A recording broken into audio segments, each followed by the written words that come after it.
அன்னைக்கு ராத்திரி ரொம்ப நேரத்துக்கு அப்புறம் மகேந்திர பல்லவர் அந்தப்புறத்துல புவன மகாதேவியை பார்த்தப்போ அவங்க ரொம்ப கவலையா இருந்தாங்க.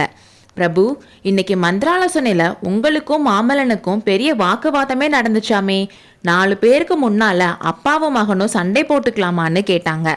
யார் என்ன வேணும்னாலும் நினைச்சுக்கட்டும் தேவி, எனக்கு இன்னைக்கு இருக்கிற சந்தோஷத்தையும் பெருமையும் சொல்லவே முடியாது.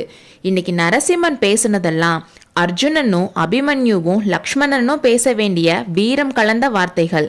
எனக்கு உள்ள அவ்வளோ சந்தோஷமா இருந்தாலும் அவனோட வார்த்தைகளை என்னால் ஏற்றுக்க முடியாது. அதனால என்னோட சந்தோஷத்தை வெளிக்காட்டாம இருந்தேன்னு சொன்னாரு. உங்களோட திட்டம் தான் என்ன? நீங்க செய்ய போறது எனக்கு கொஞ்சம் கூட பிடிக்கல. நம்மளோட எதிரிய காஞ்சிக்குள்ள வரவேற்கிறது நல்லதான்னு புவன மகாதேவி கேட்டாங்க.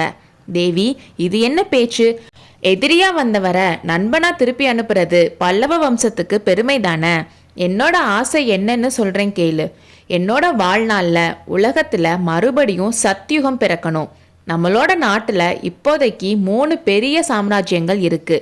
நர்மதைக்கு வடக்குல ஹர்ஷவர்தனர், நர்மதைக்கும் துங்கபத்ராவுக்கும் நடுவுல புலிகேசி, துங்கபத்ரைக்கு தெற்குல மகேந்திர பல்லவன்.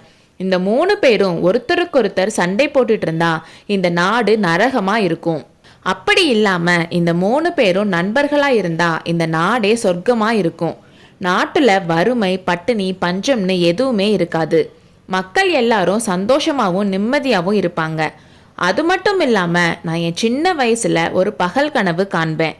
அதுல நான் சலுக்க சக்கரவர்த்தியோட விருந்தினரா போய் அஜந்தாவோட வர்ண சித்திரத்தை பார்த்து ரசிக்கிறதா கனவு காண்பேன்.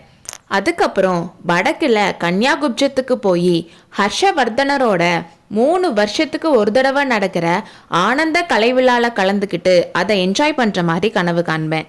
மாமல்லபுரத்தை ஒரு கனவு சிற்ப உலகமா மாத்தி அதை பார்க்கறதுக்காக ஹர்ஷரையும் புலிகேசையும் கூப்பிடுற மாதிரி கனவு காண்பேன். அதெல்லாம் இப்போ நிறைவேறுமோன்னு தோணுது. நாங்க 3 பேரும் நண்பர்கள் ஆயிட்டா அப்புறம் போர் எதுக்கு வரப்போகுதுன்னு சொன்னாரு. பிரபு, அன்பையும் நட்பையும் பத்தி பேசுற நீங்க பாண்டியன் கூட மட்டும் போர் செய்யறதுக்கு எதுக்கு மாமல்லனை அனுப்புனீங்கன்னு கேட்டாங்க. அது வேற விஷயம். நட்புன்றது சமநிலையில இருக்கிறவங்களுக்குள்ளதான் வரணும். அறிவாளிகளுக்குள்ளதான் அன்பு வளரும்.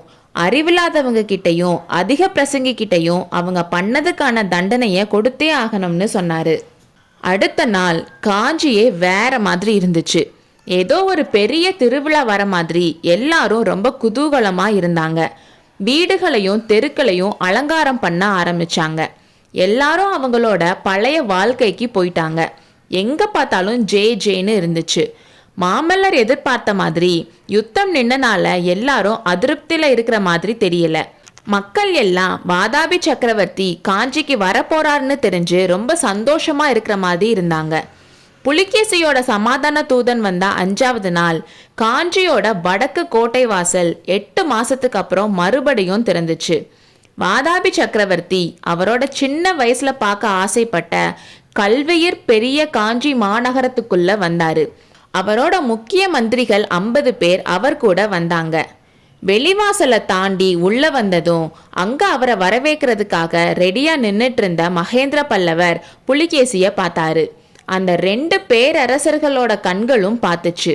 மகேந்திர பல்லவர் முகத்துல லேசா புன்னகை இருந்துச்சு. ஆனா புலிகேசியோட முகத்துல அவரோட கொதிச்சு போயிருந்த மனசோட பிரதிபலிப்ப முகம் அப்படியே காட்டுச்சு. என்னோட குல எதிரி, நான் போட்ட திட்டத்தையெல்லாம் தோல்வியடைய வச்ச மகேந்திர பல்லவன் இவன் தானான்னு புலிகேசியோட மனசுல இருந்த கோவம் அவன் கண்கள்ல தெரிஞ்சிச்சு. கள்ளம் கபடம் இல்லாம நடிக்கிற இந்த முகத்தை எங்கேயோ பார்த்த மாதிரி இருக்கேன்னு வேற புலிகேசி நினைச்சா. அப்புறம் 2 பேரும் குதிரையில இருந்து இறங்கி கட்டி பிடிச்சுக்கிட்டாங்க. புலிகேசியோட கண்கள் பின்னால யாரையோ தேடுற மாதிரி இருந்துச்சு.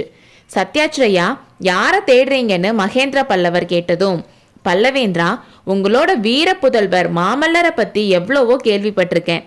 இங்க நிக்கிறதுல அந்த வீரர் யாருன்னு கேட்டாரு. மகேந்திர பல்லவர் லேசா சிரிச்சிட்டு, இல்லை சத்யாச்சிரயா, மாமல்லன் இங்க இல்ல. அவன் வேறு முக்கிய காரியமாக வெளியூருக்கு சென்றிருக்கிறான் என்றார். அடுத்த அத்தியாயத்தில் சந்திப்போம்.